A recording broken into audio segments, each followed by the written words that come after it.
올림푸스 5강 2번 강의 진행할게요. 주제부터 한번 같이 봐보면 건축법규는 우리 건축법규라는 거는 우리 건물 같은 거를 지을 때 지켜야 하는 법이나 규칙 같은 거를 얘기해요. 이러한 건축법규는 재해 피해를 줄이는 데 도움이 되지만 여러 한계를 가지고 있다는 게 이 글의 주제야. 그러면 우리 첫 문장부터 한번 같이 봐볼게. Building Code라고 하면 우리 건축법규란 뜻이야. 이러한 건축법규는 줄일 수 있대. 무엇을 줄일 수 있냐면 위험에 해로운 영향들을 줄일 수 있대요. 예를 들어서 우리 자연재해와 같은 위험들이 있겠죠. 이것이 해로운 영향들을 가질 수 있는데 이것을 건축법규를 우리가 잘 지키면, 건축법규가 있으면 이것을 줄일 수가 있다고 얘기를 하는 거야. 예를 들어서 허리케인 클립스라고 하면 우리 허리케인 고정장치야.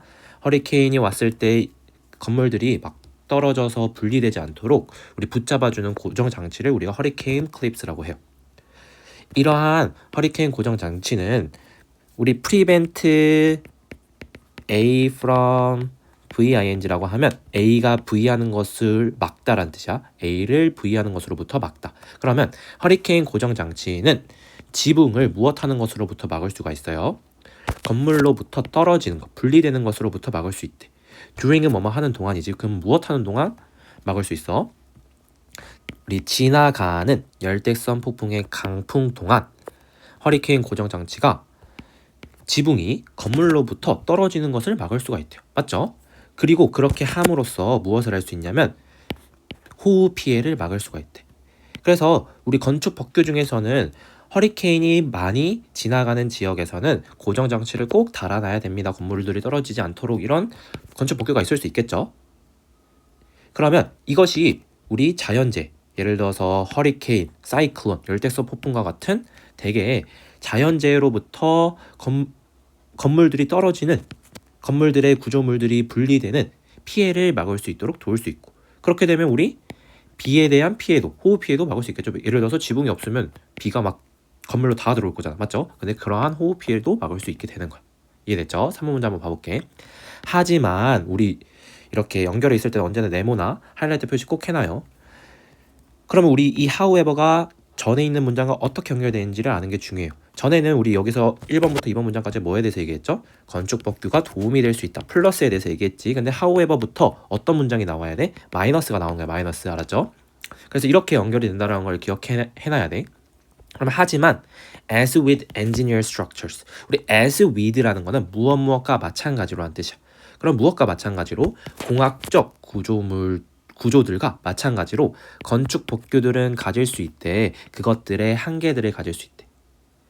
그래서 우리 as with engineered structures라고 하면 우리 공학적 구조들도 되게 한계를 가지고 있잖아. 어떻게 해야지 공학적으로 안전한지, 이러한 여러 한계들을 가지고 있죠. 근데 그것과 마찬가지로 건축 법규들 또한 그것들의 한계를 가지고 있다는 거야. 그럼 당연히 다음 문장에서부터는 어떤 게 나올까? 어떠한 한계들을 가지고 있는지에 대해서 얘기를 하겠죠. 우리 4번 문장부터 보면 여기서 it은 우리 가조예요. 가조 한번 적어놓고, 그 다음에 여기서부터 여기까지가 진주 한번 적어놓게. 그러면 보고가 되어진 데 이 대절이라고 해석을 해주면 되겠지. 우리 in the wake of는 무엇이 지나간 후에라는 뜻을 가지고 있어. 그래서 허리케인 앤드류가 지나간 후에, 근데 이 허리케인 앤드류가 어떠한 것인지를 여기서 주격관계 되면서 꾸며주고 있는 거야.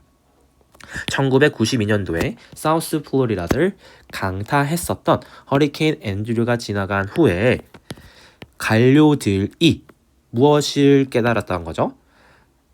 엄격한 건축 법규가 심각한 피해를 막지 못한다라는 것을 깨달았다라는 것이 보고가 되어졌던 거야. 조금 문장이 길죠? 그래서 다시 얘기를 하면 4번 문장이 무슨 말을 얘기하는지 말을 해주면 우리 지금 한계에 대해서 얘기를 하고 있는 거잖아. 첫 번째 한계가 뭐였냐면 실제로 허리케인 앤드류라는 사우스 플로리다를 되게 강타했었던, 되게 세게 쳤었던 우리 허리케인이 있었는데 이것이 지나간 후에 관료들이 깨달았던 거야. 무엇을 깨달았어? 아무리 엄격한 건축 법규들이 있다고 하더라도 이것이 되게 심각한 피해까지 막지 못하는구나를 깨달았다고 얘기를 하는 거예요. 그래서 이렇게 어떻게 보면 이게 건축 법규의 한계죠. 그 다음 furthermore, 여기 furthermore 또 한번 하이라이트 쳐볼게요. 그 furthermore는 게다가 앞에서 얘기했던 것을 추가적으로 설명을 해줄 때. 그러면 우리 여기서 당연히 뭐가 나오겠어? 두 번째 한계가 나오겠죠. 두 번째 한계.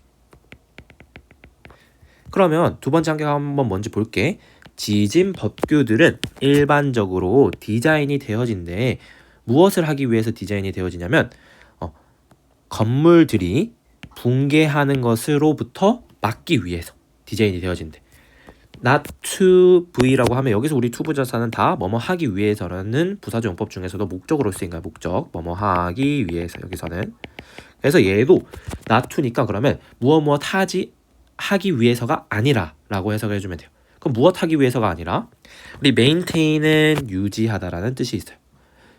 그리고 integrity는 온전성이라는 뜻이 있어. 그러면 빌딩의 구조적인 온전성을 유지하기 위해서가 아니라 그리고 또 무엇 하기 위해서가 아니라 여기서 and가 연결해주는 거는 여기 not to에 있는 to 부정사 두 개를 연결해주고 있는 거야. 이렇게를.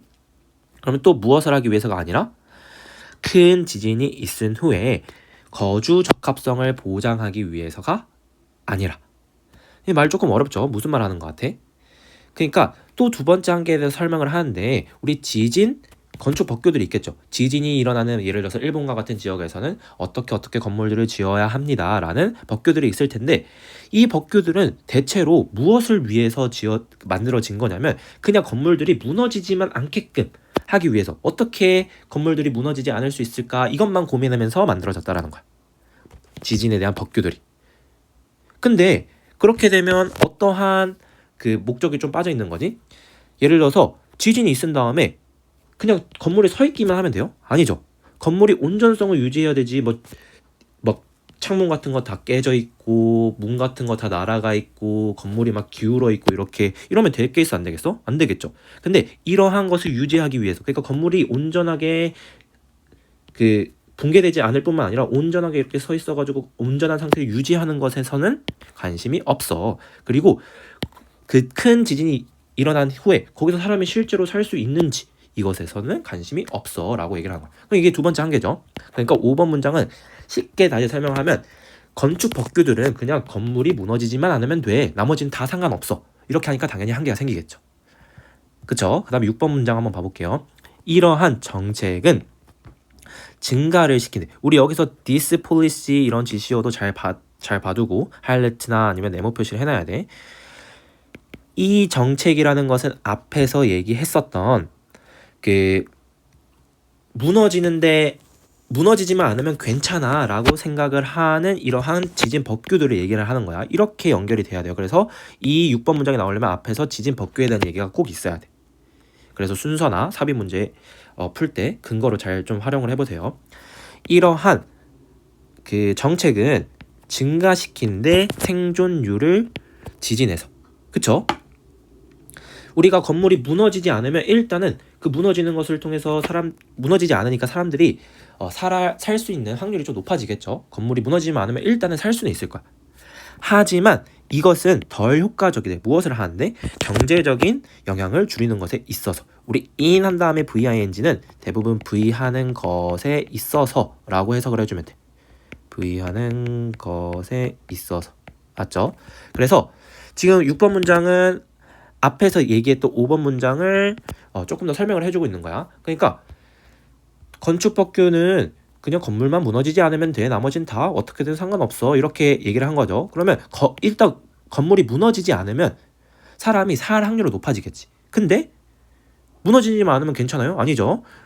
창문 없어지고 그리고 문 날아가고 이렇게 되면 당연히 경제적 피해는 엄청나게 생길 텐데 이것까지 막는 데는 잘하지 못한다. 이것에 대해서는 덜 효과적이다 라고 얘기를 하는 거야. 그래서 5번부터 6번 문장까지는 한계 2번이에요. 그 다음에 7번 또 furthermore 나왔네. 그럼 여기서는 당연히 한계 3번이 나오겠지. 한계 3번. 게다가 우리 건축 법규들은 우리 offspring이라고 하면 자식이란 뜻도 있고 산물이나 결과라는 뜻도 있어요. 그러면 공공정책의 산물이래. 그리고 정책이라는 것은 취약하대요. 무엇에?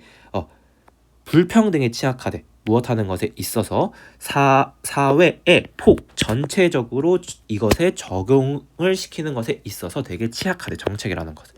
그리고 아마도 무엇할지도 모르냐면 무시되어지거나 아니면 시행되어지지 않을지도 모른대요. 이 7번 문장에서 얘기하는 우리 한계라는 게 뭐냐면 우리 건축 법규들도 결국에는 공공정책이야. 공공정책이라는 것은 불평등에 취약을 해요. 이게 무슨 말이냐면 우리가 어떤 정책이 있을 때 이 정책이 잘 시행이 되어지는지 그리고 잘 지켜지고 있는지는 모든 사람에게 다 똑같이 공평하게 적용된다라는 게 아니에요. 가끔씩은 돈이 많은 지역, 예를 들어서 우리나라에도 돈이 많은 지역들이 있죠. 이러한 지역에서는 이런 건축 법규들이 잘 적용이 될 수도 있지만 돈이 많지 않고 시골 지방 이런 데로 가면 이런 건축 법규들이 잘 적용되지 않을 수도 있어. 그래서 이러한 건축 법규들도 우리 다른 공공정책과 마찬가지로 되게 불평등에 취약해 라고 얘기를 하는 게 이 7번 문장에서 얘기하는 거야. 그래서 다 이해됐죠? 그러면 우리 문법적으로 어법적으로 조금 중요한 것만 한번 봐볼게요. 딱히 많이 없는데 우리 여기서 프리벤트 많이 나왔잖아. 프리벤트 한 다음에 A 한 다음에 from VING예요. 우리 여기다가 투부정사 쓰면 안 돼요. 프리벤트 나오는 곳에서는. 알았죠? 그래서 A가 뭐뭐 하는 것으로부터 막다라고 했을 때 우리 여기 from VING 써줘야 된다는 거. 그 다음에 우리 여기서 한번 봐보면 여기 수동태가 쓰였죠. 여기가 이 문장의 동사 부분이니까 우리 주어와 이 동사의 관계가 능동인지 수동인지 봐야 돼. 여기서 주어가 뭐죠? 폴리시죠. 폴리시 정책이죠. 정책이 무엇인가를 무시하는 거야? 아니면 무시하거나 아니면 시행하는 거예요? 아니면 정책은 무시되어지거나 시행되어지는 대상이야. 당연히 무시되어지는 그리고 시행되어지는 대상이죠. 그래서 우리 여기 수동태 꼭 써줘야 되는 거. 그래서 그냥 이그노를 쓰면 안 돼요. 인펄스나. 어법은 이렇게만 보면 됐고 그 다음에 글의 구조만 한번 간단하게 쌤이 정리를 해봤어. 한번 이것도 한번 꼭 필기를 해줘요. 건축 법규에 일단 이 글에서는 건축 법규의 장점에 대해서 먼저 인정을 하고 들어가. 거기에 대한 예시가 뭐가 있었냐면 우리 허리케인 클립이라는 게 있을 때 이것은 지붕 분리를 막아주고 따라서 비 피해를 덜 생기게 해줘라고 건축 법규가 가진 장점에 대해서 얘기를 해. 근데 이 글에서 건축 법규 좋아 라고 얘기를 하는 게 이 글의 주제 아니었죠. 건축 법규에는 좋은 점이 있지만 그래도 한계가 분명히 존재해. 이게 핵심이야. 이게 핵심. 그럼 그 한계가 뭔데? however라는 연결어와 함께 한계가 존재한다라는 내용으로 전환이 된다라는 거 기억하고 한계가 이렇게 세 가지가 존재해요. 하나는 앤드류 허리케인, 실제로 일어났던 앤드류 허리케인이 심각한 피해를 실제로 막지 못했어 라고 얘기를 하는 거예요. 그래서 한계가 존재하죠. 건축법규가 있다고 하더라도 우리 심각한 피해는 막을 수 없을 때가 많아 라고 얘기를 하는 거죠. 두 번째 한계는 뭔데? 건축법규는 건물이 서 있기만 하면 오케이야. 나머지는 그렇게 신경 안 쓰고 건물이 그냥 서 있기만 하면 돼. 문 날아가는 창문 깨지는 상관없어 라고 얘기를 하는 거예요. 근데 이렇게 되면 어떤 한계가 존재해? 사람의 생존율은 높아질 수 있겠죠. 이건 좋은 점이야. 그렇지? 건물이 무너지지 않으면 사람의 생존율은 높아지는데 하지만 경제적 피해는 막지 못해.